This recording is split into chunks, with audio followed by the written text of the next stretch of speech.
Welcome back. So as in Pakistan's bowling performance in the last match was pretty mediocre. We discussed it yesterday as well. So do you think that they will go in with some change? You know, there have been talks about that maybe Junaid or Amir, for that matter, will replace Usman Khan Shinwari. It will be very, very cruel on him, to be honest, because he's been performing phenomenally for Pakistan.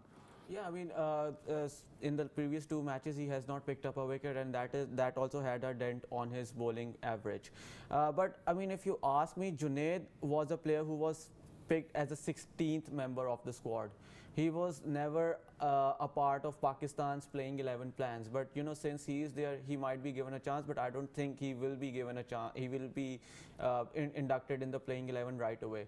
If you ask me, I would keep the same bowling line, pace lineup for Pakistan, because Amir, of course, he has not been clicking, and you know, when he'll be facing India making a comeback, he will be under a lot of pressure. But at the same time, it is said about Amir that he's a sort of a player who performs under pressure, and you know, considering the track record that he has had against India, he might be given a chance over here. But at the same time, I think, you know, it will be really, as you said, cruel on Usman Shinwari that, you know, 2 games, of course, you know, these are the wickets that don't really suit the Pacers. Exactly.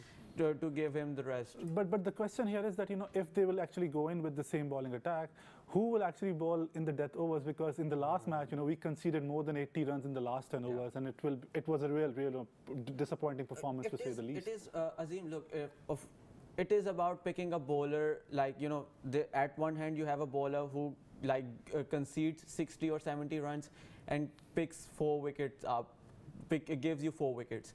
And at the same time you have a bowler who concedes 40 runs in 10 overs but gives you no wicket. Yeah, exactly. So it is about making that decision.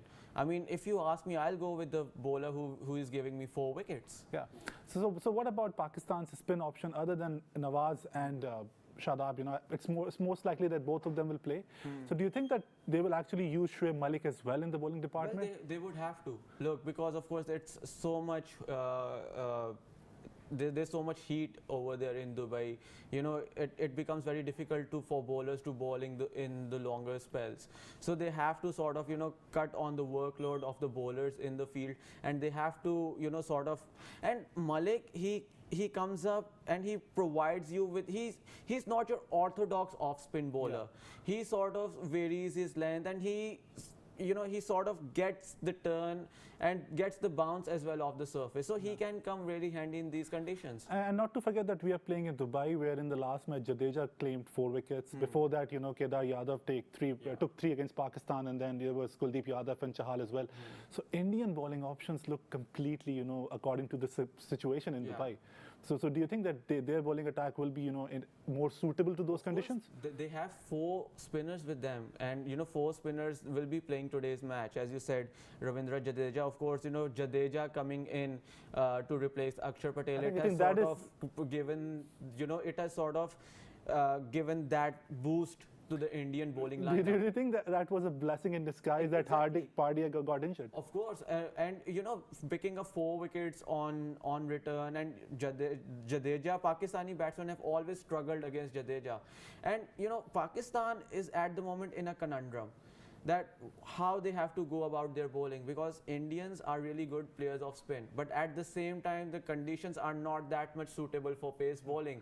I mean, I have heard that the pitch curator promised that, you know, the wicket that he's making a fresh one for this match, it will have more bounce and more pace. But that won't last that much in such heat. It's going to be like for the first 15-20 overs. But we just can't recall a situation in Dubai where, you know, Pacers ruled the situation. So do you think that, you know, last time around when Jadeja played against Pakistan, it was Fakhar Zaman who took him, you know, to the shuttles, and it was brilliant from him. So do you think Fakhar Zaman will be key for Pakistan if they have to counter a threat like Jadeja? I mean, of course. I mean, first of all, Fakhar Zaman has to make sure that he opens his account.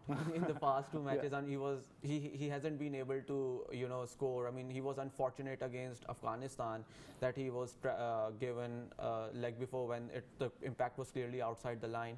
But he has to, you know, it is Fakhar Zaman's time as well that he has to sort of stand up, and he has to make sure that he starts contributing with the bat in, you know, in a time when Pakistan needs him. So do you think that if Fakhar Zaman fails again today, that will open the door for someone like Shan Masood making way into the team. I don't think. I mean, if Imam was struggling, he might have been replaced by Shan Masood for this game. But Fakhar Zaman, the performances that he has given, and the player that he has become over the last year, you sort of want to persist with a batsman like him because he's a reliable batting option. And at the same time, Imam and Shan Masood are sort of very similar players. Yeah. In this day and age, you need a player who can, sort of go and score at a quick rate. And that is Fakhar Zaman who can do that. On the other hand, Imam is the one who can, sort of de-lacquer the ball, sort of rotate the strike. So I don't think that, at the moment, even if Fakhar fails in this match, Pakistan, I think they would still persist with him. So I was listening to Saurav Ganguly yesterday, and he said, the team who will actually end up scoring 100 runs in 25 overs at the expense of 1 or 2 wickets will win the match. Right. Do you think that this pitch will be sort of different to what it was in the last match? Because as you said before, that the curator said that there will be more bounce in it. Yeah. So I'm assuming that, there will be more runs in it as well. I mean, the last pitch on which Pakistan and India played, it was a tied wicket. Yeah. Two matches had already been played on that wicket. Yeah. Now this is a fresh wicket, and of course, if the curator is saying that there's going to be more bounce and the pitch is going to be fresh, so that means more scoring opportunities, ball coming onto the bat nicely, because we saw in the previous match the ball was not coming onto the bat that well, and that is something that is that really sort of is a problem for the batsmen in subcontinent conditions. The wickets are on the slower side, so the ball sort of comes a little bit slower on you, and that actually leads to mistiming of the ball. So of course, with the ball coming really smoothly onto the bat, I mean, it is going to be heaven for batsmen like Shikhar Dhawan or Rohit Sharma and Fakhar Zaman for that matter. Thank you so much, Ahsan. So right now we'll take a break, and after that we'll discuss about India's team's performance in this game.